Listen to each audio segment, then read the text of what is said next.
Tatay Digong, Mayor, former President. Well, unang tanong ko lang po yung pong lumabas na latest survey sa senatorial, nag-number 1 po kayo. At yun po ang panawagan ng taong bayan, kayo po ay bumalik sa politika para naman po meron silang kakampi. Ano pong masasabi niyo po dito sa senatorial na nag-number 1 po kayo? Sa iyo lang ako nagpa-interview nito. Marami na kasi nagtatanong baski doon sa siyudad ko sa Mindanao. Wala akong naibigay na sagot. Ayaw kong magpa-interview kasi ayaw kong sumagot. Pero titignan ko yung panahon. Hindi dahil sa gusto ko, ayaw ko na. Tapos na ako sa politika. Dumaan na ako pagka-presidente. Wala nang ano sa akin na meron pa akong ambisyon. Wala nang akong Kaya lang, kung sakali merong compelling reason na kailangan ang boses ko, pwede kasi magsalita ako sa civilian, but wala kang platform, not unlike a senator. Ang platform mo is that you're a government official, tapos from time to time you have to say something and also to participate in the lawmaking process sa Congress. Ang masagot ko sa iyo, prangka-prangka, kung may rason, if there is a compelling reason na kailangan akong lumabas uli at pumasok sa politika, hindi na politika dahil gusto kong politiko, kung kailangan yung boses ko para marinig, I have to say something that is that is for my country, whether it is really a negative or positive yung sinasabi ko against usually yan sa gobyerno talaga. Baka mapipilitan ako, tatakbo ako ulit. So pag may kung may compelling reason lang, kung wala, ayaw ko na talaga kasi pagod na ako. Sir, magandang gabi po. Maraming salamat sa sagot ninyo. Kayo natuwa doon. At least kung may compelling reason, meron kaming magiging boses ngayong 2025. Ito po ang aking tanong patungkol dito sa PI. Dahil yan po ang mainit na balita ngayon at merong di umanong pera kapalit ng pirma. Kayo po ba ay pabor dito sa People's Initiative na kung tawagin nila? Alam mo, they are denying itong nagbibigay ng pera. But in some provinces or congressional districts for that matter, talagang nagbibigay ng pera, nag-umpisa na. Buong Pilipinas, alam ninyo yan. Hindi sa lahat, hindi pa kasi na full-blown talaga. But meron nang nag-umpisa, nagbigaya na nagpapirma na, tapos na pagbigyan, nabigyan. So, ang totoo niyan, huwag na tayo magbulahan. Halata naman talaga at alam ng tao. Kung ano lang ang totoo, sabihin mo na lang para wala nang problema. Nabigyan namin, ganon. Pero kung if you start to amend a constitution and you start by buying the signatures of the Filipinos for it to start the process, daanin mo sa bayaran, wala ngang eleksyon. It does not only leave a bad taste in the mouth, actually it's almost how would I term it, repugnant, a disgraceful act. So, hindi ako pabor kung gano'n, hintuin na lang nila. Hindi pa ako nagsasalita kasi tinitingnan ko, pero kasi yung denial ngayon lumabas, yung araw na to, hindi naman totoo. Kasi sa ibang probinsya, pati doon sa syudad ko, sa ibang distrito, nag-umpisa na ng bigayan. So, alam mo itong Pilipino, may gagawin ka, tapos may tinanong ka, you deny. Mag-disclaimer ka kaagad. Puta, bakit mo gawin? Tapos, yung pala na maghugas ka lang ng kamay. So, why bakit mo pagawin?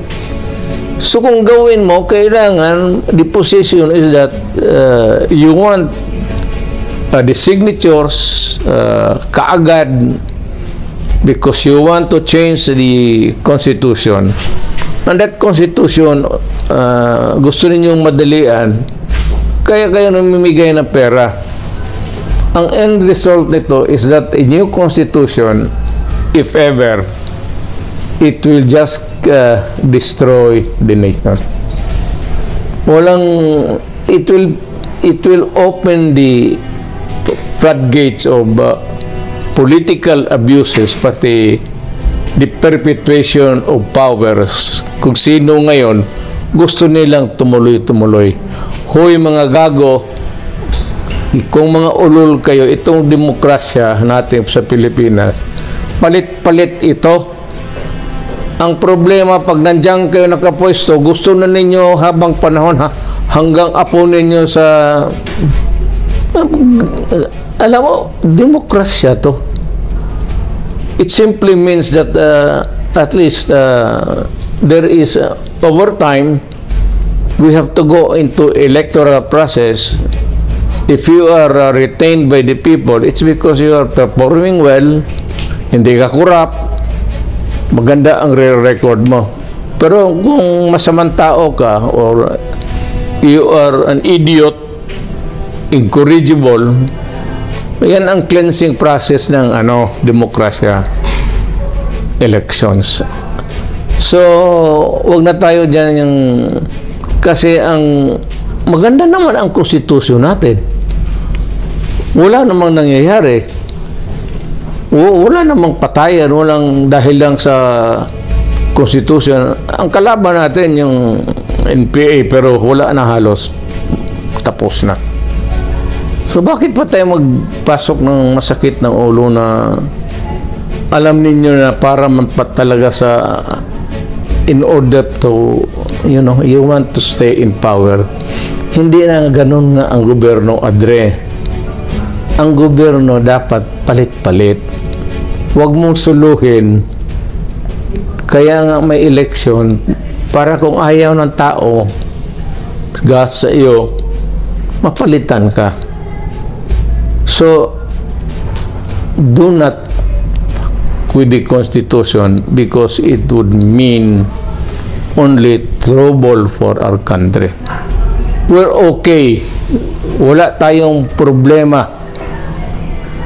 sa ngayon. Wala talaga. Huwag ninyong umpisahan kasi wala kayong every election, every president ang pumapasok sa ulo is to change the Constitution. For what? Alam mo kung bakit? Gusto lang to open as para ma-elect sila or ma-perpetuate or extension of terms. Walang ganunan. Demokrasya to. The Philippines is a democratic state. It provides for an election for an orderly change of government from time to time. It's a cleansing process. If the people cannot stomach your idiotic or maybe mediocre performance, hindi maghanap ang tao na bright at saka marunong. Huwag tayong pumasok dyan sa mga gano'n. Wala na kayong maisip every term of a new president. Nandiyan papasok talaga yung constitutional change. For what? Para na magulo. Sabi ko nga, huwag ninyong personalin itong gobyerno. Hindi ito monarchy na pag namatay ka, ipasok mo yung anak mo, pati pinsan mo, pati kapatid mo sa labas. Itong gobyerno na ito, para sa matitinong Pilipino. Yung mga ugok dyan, may umpisahan yan gano'n. Maguguluhan na tayo dyan. Magkagulo lang. Baka akalain ninyo, gusto ninyo. Remember na marami tayong sektor. May sektor tayo sa government officials, employees, may sektor tayo sa civilian at large, may sektor tayo sa mga accountants, engineers, may sektor tayo sa military. Huwag din nyo masyadong kasi hindi naman lahat maluluko ninyo. Alam na lahat ng mga sektor na yan na kalukuhan to. So huwag ninyong ipilit. Magkagulo lang. Hayaan, huwag yung constitution pang permanente yan. Poste yan. Ang batas could be changed from time to time. But a constitution remains to be intended to remain solid and poste for governance. From time to time, you might want to change some provision of the Constitution, but let it remain na ganyan. Yung some provisions, palitan natin. Pero yung Constitution mismo, maganda ito. Nothing is absolutely wrong with the Constitution right now. Now, maghanap kayo ng wrong, manggaling sa inyo yan. Magkagulo lang ang bayan. Hindi katanggap-tanggap. Alam ninyo, hindi lang ako. Ako retired na, wala na ako. Ano na ako. Piece of paper na lang ako. Pero ang sinasabi ko lang yung wisdom, pati yung gusto ng tao. Huwag ninyong ipilit yan. Kasi kung ipilit ninyo, mapipilitan rin ako magsalita in public. And I might campaign against it actively. PRD, in connection po doon sa question ni Banat nung una, po, matindi po ang clamor ngayon para kayo po ay bumalik sa politika. And nabuhay po ulit yung pagiging patriotic ng mga Pilipino nung nakikita po nila na active kayo ulit sa politika in terms of pagkokomentaryo. Meron po ba kayong gustong sabihin sa mga Pilipino na talaga namang sumusuporta sa inyo? Ako ho'y kontento na. Ako ho'y komportable na. Ako ho'y maligaya na sa binigay ninyo na panahon na ako maging presidente. Tama ho yan para sa akin. O wala na akong mahingi pa sa tao. Ayaw ko na. Ayaw ko na. Pagod na ako. May mga anak ako ng mga politiko. So, hinayaan ko na lang sila sa buhay nila. Pero ako personally, ayaw ko na. But sabi ko nga, I would connect it with the a previous question that a possibility might arise that I might run for senator. I said it must be a compelling reason, not just a pang politika. Kung politika pang sweldo, okay na ako sa retirement ko. Kakain ako 3 beses isang araw. I do not need the money. I am not really young, I'm old, I'm tired, I'm through. wag lang sana akong mapilitan na magtakbo because I have to be there in the midst of governance para marinig ang boses ko. Kasi ako from the outside, wala akong masyadong, well, not really the clout, but the message might not really be that clear to the people. Ngayon, kung senador ako, magsabi ako, alam mo ito, masama ito para sa atin. Huwag natin gawin ito na every time na may constitutional change. Yung constitution pang permanente yan eh. Then, somebody started to, I said, nga wala na tuloy hinto na ito. Hintuan na natin ito. Hintuan na natin ito. Tumahimik na kayo dyan para... Namimiss po nila yung gikan sa masa nyo po na programa. Di ba, bumalik na po ang SMNI. Sana daw makabalik na yung gikan sa masa. Oo. Yun ho ang plano ko para alam mo, idol kita, baka mamimik, masundan ko yung style mo, pang-provincial lang man yung akin, hindi naman ano yun. Para rin na makapagsalita ako sa mga issues. I might I do not want to be a part of a conundrum thing, ingay dito, ingay doon, but just to give a simple advice to everybody, either against a certain measure or for a certain program. Ganun lang yan.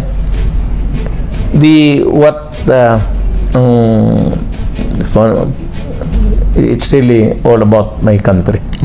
Lastly po, sir, message niyo po sa anak niyo si BP Inday, no? Talagang grabe ho ang atake sa kanya nitong mga nakaraang araw. Ano pong message niyo kay BP Inday? Sabi ko nga kay Inday, ako magprangka ako. Kaming mag-ama. Sabi ko, Day, dumaan ako dyan sa presidente. Pardon my statement this time. Sinabi ko sa anak ko, wala kang makuha dyan, wala kang mapala. Trabaho ko lang every night, magdating yung papeles na ganun. Matapos ka sa opisina alas 10, alas 9, alas 11. Magkain ka tapos hindi mo na permahan. May perma yan doon sa tao na ano mo yung executive secretary whom you trust. But the problem is, kung abogado si Inday, basahin mo talaga. Kasi takot ka magkamali eh. Makatapos niya mga alas 6, alas 7 ng umaga, matulog kami minsan hanggang alas 12. Tapos alas 2, ligo, punta. Ganon ang buhay mo. Para kang clerk, sa totoo lang. Kung wala ka naman mong ambisyon other than really just being there sitting as a president, sitting meaning doon sa silya, wala ka kwenta-kwenta buhay. Pati yung ulang baski gaano ka husay ng cook, pagdating mo sa wala kang gana palagi. Kaya natuloy ako pumayat. Buti naka-recover ako dahan-dahan ng wala talaga, sabi ko. Ako sabihin ko sa kanya, if it's only kung ano lang na wala kang makuha at saka maliit yung sweldo, makukuha mo yan dyan sa sa kaliit ng sweldo ng yawa na yan. Makukuha mo sa labas kung mag-practice ka. Pero kung sabihin mo na is there